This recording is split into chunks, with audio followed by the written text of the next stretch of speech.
All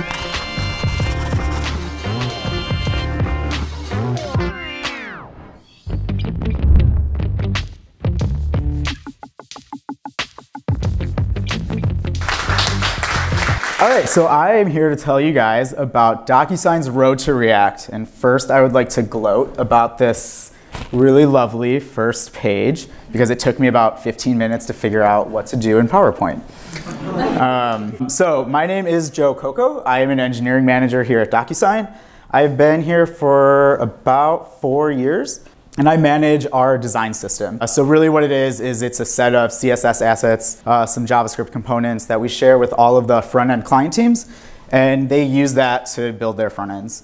And Claudio over here, he is a lead engineer as well on a team that manages the, it's called the new Docusign experience. It's basically what you see if you log into Docusign. So before I talk about where we're going, it's always fun to talk about where we've been. So this screen that you see here is an audit of all the buttons that used to be in our new Docusign experience. If you start looking through it, you can kind of tell that things were a little all over the place. There wasn't a lot of consistency. Pretty much new CSS was being written anytime a new feature or a new page was being built. This isn't scalable. This isn't maintainable. Things were different across different applications. And so we really wanted to make something that was consistent, something that was reusable. And that's where our design system came from. It was wildly a success. So we have company-wide adoption of this design system, and it really does reinforce trust with your customers. If a button is a different color from page to page, that's going to be confusing for them. And we also wanted to save engineers time. So instead of having a lot of back and forth with the design team, figuring out what font size should this be, what color should I be using, the design system is what enforces that. However, there are issues that we are starting to see after having so many teams use this. We only provide CSS. You can probably imagine if we're only giving you CSS, there could be errors in implementation. You could have the wrong HTML structure. You could have an incorrect class name. And updating things is really hard. So we're currently seeing this. We kind of try to deprecate older components that we have, and we want to use newer components, newer classes. We have to go to all of our projects that are using the framework, update the classes ourselves, and then we can delete the old code. And so that's why we want to bring in React. Well, one of the reasons why we want to bring in React. So basically what we want to do is have a slow introduction of React into our code bases. And this will definitely help scale our front end. And most importantly, we're going to have one framework that all the engineers need to learn and can contribute to. So we have a lot of teams across Docusign. We have teams in Chicago, in Seattle, in San Francisco, and also international. And if all of our front ends are all using the same framework, that will enable guest development, and that'll enable teams to move faster. There also isn't as big of a ramp up time if they have to do guest development in another project. So what's our goal with this? It's easy to say let's use React, but let's have some actual hard goals we want to do. We're not going to do an entire refactor. That would take forever, and as Pooja mentioned, it's kind of hard to just completely stop feature development to work on an entirely new framework. We want to basically enable developers to move forward with React, with the right tools. So they're going to have best practices that they could follow. They're going to have examples that they could use to build React components in their projects. Also, most importantly, separation of concerns. Right now, in some projects, there's just a hodgepodge of code. So trying to update something will update something else on the page. And there's all these unwanted things happening. Really separating things out into a presentational layer and keeping your state separate will make things easier to maintain going forward. This also opens up a lot of doors for us. I have some things listed here at the bottom, just some stuff that we've talked about. We have no plans for it right now. But can we introduce React Native? Can we talk to the mobile team and have them start to adopt React as well? We have a really old email templating service. Can we use React to do that? We actually just recently did that. I recently did it, so I'm going to plug it a little bit for our hackathon. And it was really easy to use React for email templates as opposed to what we already had. And can we enable drag and drop prototyping for designers? Can we have designers go and build things in a web page and actually see how something would behave on the web as opposed to designing in something static like Sketch or Photoshop? So what's our plan to get here? To start, we're going to basically take the design system, the component library, and make it a real component library. So instead of just saying, here's the CSS you have to use, here's the HTML you have to write, they're going to use React components to be able to build their applications. So think of starting small, things like form, checkboxes, inputs, buttons, avatars, and stuff like that. We're going to make everything stateless. think of something like a tab or a button. We're not going to manage the button state within that component. It's going to be up to individual teams to manage their own state. This way we don't make any incorrect assumptions, and then any team can adopt these components and not have unwanted side effects. We're going to do things like shared ESLint configs. This might seem minor, but if you think about it, if one team has an ESLint configuration and they have spaces after parentheses or something, and another team doesn't, there's just small discrepancies like that that can kind of be annoying when you're doing guest development. So we want to make sure that our code is consistent across all of our projects. We want to build a create Docusign app. So if a team needs to create an application, they can get up and running really fast just by running this in their command line. It'll have all the packages, their Webpack config, all configured for them. We're going to have, Pooja mentioned, we're gatekeepers, kind of a weird name, but we're going to have contributors from all our teams contribute to this component library. And then there'll be a set of us that are going to do the code reviews, that are going to be doing the mentoring. One thing that we want to put in place is before you start writing any code, come talk to us. We'll sit down with you, we'll help out with the architecture, we'll be there if you have any questions, and it'll basically be a back and forth feedback loop to make sure that the new stuff going into the component library is up to quality that we would expect from everybody else. So what are some hurdles that we're currently anticipating? We haven't quite figured out exactly how our CSS is going to live in the old repository versus this new React repository. So right now, we compile our CSS into one file, and then all the teams that need that CSS, they just reference that off a CDN, which was easy. It was great to get them up and running. But in reality, if I'm only using 5 components and this CSS file has 30, that's a waste of space. So we need to figure out if we're going to bring that CSS into the React repository, import it into the components, and then how would all the other projects not have duplicated code if they already have the file included as well. So that's something that we have to work through right now. We have to also talk about how we want to integrate React into existing projects. As Pooja mentioned, we have Angular in several projects. Some teams are using a lot of jQuery. There's actually another team that has Angular 5. So what do we do to let them start using React components? And one of the things that we're thinking about is doing some experimentation and having some documentation to say, okay, you're running your project with this type of code in it. Here's the steps that you need to take in order to start using these React components. And then the biggest one, I think there's a learning curve. If anyone's written code in React, you can't just go and query the DOM and then manipulate your DOM and be done with it. You have one-way data binding. Your state can be way away from the actual view.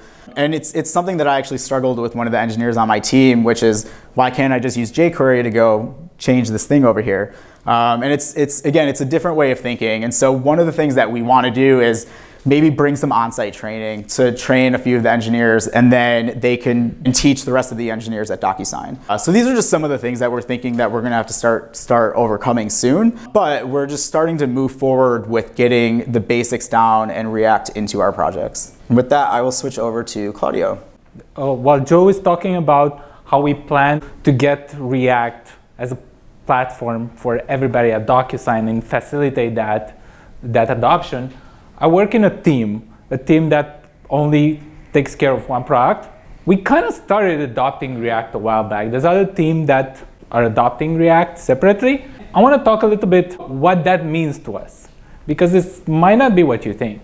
We started in the NDSC team, we started about 2 years ago, adopting React. But we didn't adopt React.js, we adopted the React paradigm, right? From my point of view, React it's not about React.js. It's not about the implementation. It's about the different thinking about how we build UIs, right? If you look at what happened after React came out, most of the frameworks are pretty much taking the same principles and building different implementations, like varied implementation of the same paradigm. So we started looking at this and we were saying, can we bring some of these ideas in our current project right now? And how can we do that? Our current project is currently Angular 1, but 2 years ago, we had this 300 lines templates, and they were doing everything, and we had huge controllers trying to bind everything together. That was pretty unmanageable. And then I read React Thinking, right? Does anybody know about that page in the React documentation? Yeah? I think it's the most important page in the React documentation. It actually explains what is the core philosophy of this, right? How you think about breaking your UI into components. So that helped us start building Angular like it would be a component hierarchy, to have stateless views, to focus on composition, to build, instead of having all the DOM manipulations and, oh, now go and pop up a model or pop up a notification, have that as a component and everything. And be explicit of what our intents are. So now our views are pretty much looking like it's JSX. We have a directive that is pretty much a component that composes some other directives together and injects some state and so on.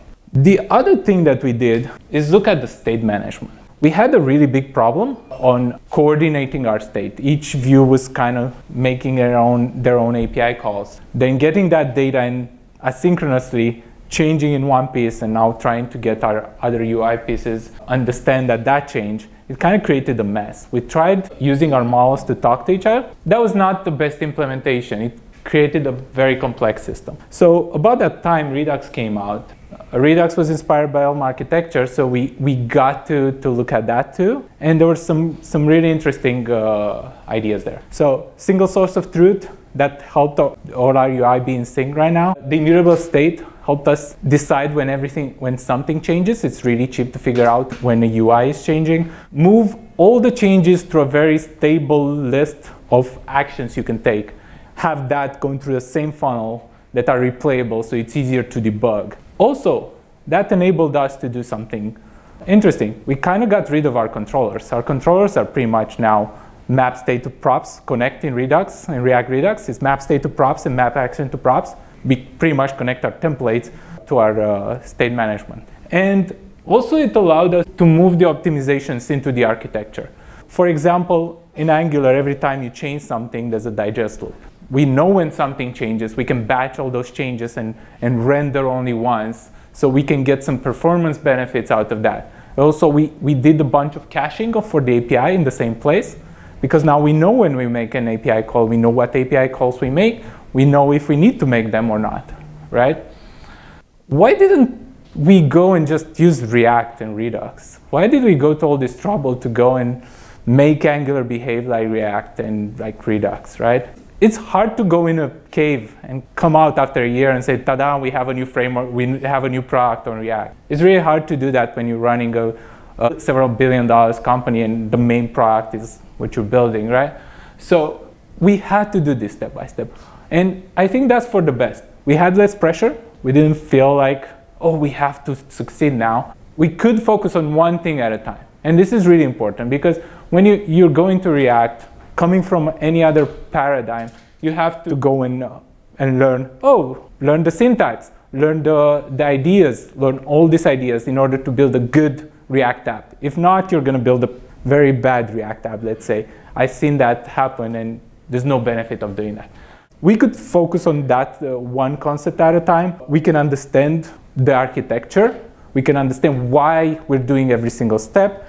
And we managed to ship this every 2 weeks when we were shipping to the customers. So the customers got less bugs. They got faster application every single time, not wait a year to get something good. And now what Joe is doing and driving this at the company level, it's really easy for us. We're just switching Angular directive with a React component, and we're done. No need to re-architect anything. No need to think about anything. It's there. That's it. I'm done. Thank you. This is our journey. Hey, thanks for sharing. I'm not sure if I missed it in the beginning, but for your React component library, did you mention that you're going to be wrapping it around an existing component library, or do you want to build those from scratch? They're gonna be built from scratch. So we started in the existing component library just to power the documentation. We started writing kind of what Claudio's doing in his application as well. We started building Angular components following a lot of the React paradigms. And so it's going to be pretty easy for us to start from scratch and then replace those. Because the HTML, it doesn't really have to change that much. It's just really the core of the JavaScript piece. OK, so you're going to be converting those Angular components you already have into just React forms. Correct, yeah. So building those kind of intermediary stages seemed really interesting. So good job with that. I'm wondering, are there any kind of, I guess, big areas that you guys would have done differently, or because I know there was no mention of like kind of fetching data, and you said this the CSS kind of thing wasn't quite figured out yet. Just wondering kind of what your thoughts are, because I'm sure, well, hopefully everything went well, but maybe some things didn't go well. I'd be curious to hear more about that. So for us, there's definitely a lot of learning, and I think this is the biggest thing. We try something, we might have failed, then we read some new article, we try something else, and because we took like small pieces, that actually helped us, not lose a lot of time with this trial and error steps. I mentioned before that we tried to use models that were talking to each other, and that didn't seem the best idea. We tried different implementations on how do we do effects. In Redux, there's multiple ways to do that. So our way was inspired from Elm architecture. So we bundle our state changes together with our effects in a declarative way. So we have a little layer on top of Redux that creates declarative effects that pretty much encapsulate all our communication with the API or anything that can be called an effect, pretty much any outside system. So there's, I wouldn't pinpoint something, but I think it's always about this learning curve. You're gonna learn something new and you're gonna try something, and I think it's really important to take that step, because I have a feeling that if we went and started from scratch 2 years ago, we would have lost our credibility, right? Because we built something new and we didn't solve too many problems, right? This way we solve the problems and we have the learning, and I feel it's a simple step to move to actually using React, which will provide us with another set of opportunities from now on. Yeah, and then just to add to that, asking about the CSS. So I've been writing code for about 10 years, and things have changed a lot. When I started at Docusign, the best practice was write all your CSS and concatenate it, and then minify it, and you're done. Things like Webpack came around, Sass came around.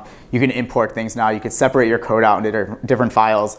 So I wouldn't necessarily have done things differently. Knowing what I know now, it's like, oh man, yeah, it would have been awesome to be able to do that. But we're taking the opportunity to do that now.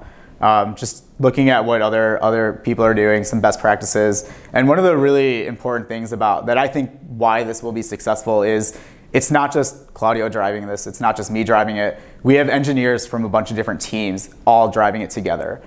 So if I come up with an idea, I expect, and it's dumb, I expect someone to tell me like, you're overthinking it, or we can go a different path. So I think we're going to be able to come out with something that's going to really be beneficial for the whole company, because we have multiple people's input. Do you ever do some server-side rendering?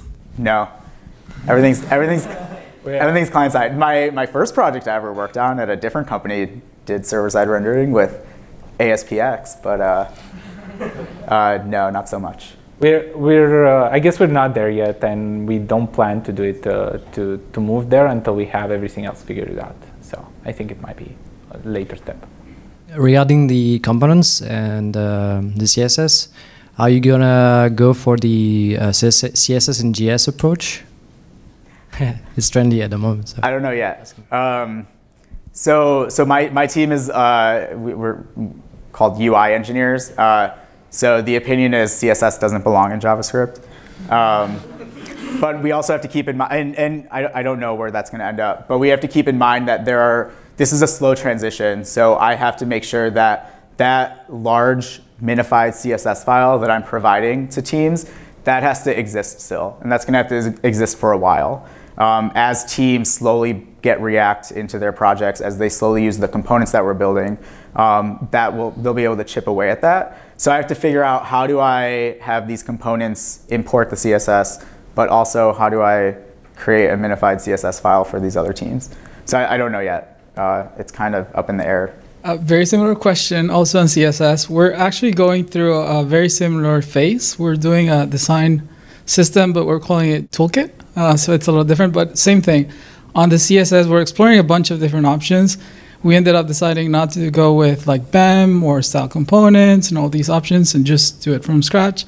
But We're thinking on the CSS grid. Not sure if how do you feel about the CSS grid as making it as like our core part of the framework, and yeah, any advice on the CSS side?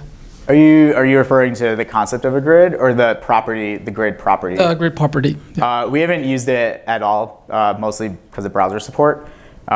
We do use Flex quite a bit, but grid just kind of, I think it was like in the fall, right, where they actually enabled it. So we haven't used it at all, but it seems like a great tool. I would love to use it. We have to support like IE10, IE9. Yikes. So Yikes. don't have that luxury yet.